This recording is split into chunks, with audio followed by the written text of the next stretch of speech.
गिमाच्या दिसांनी 70 महालांतल्यो चडश्यो न्हंयो भायो सुकतात।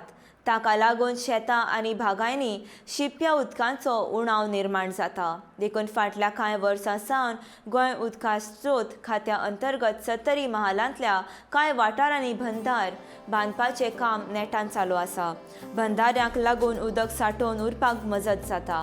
बंधाऱ्यांनी सांठोवन उरलेल्या उदकाक लागून आतां 70 वाठारांत शेतां आनी बागायनी फुलपाक लागल्यात। ताचो फायदो सुपारी, केळी, काळी मिरी, जायफळ, अननस, फणस आनी हेर वेगवेगळ्यो बागायतींच्या पिकांक जाता।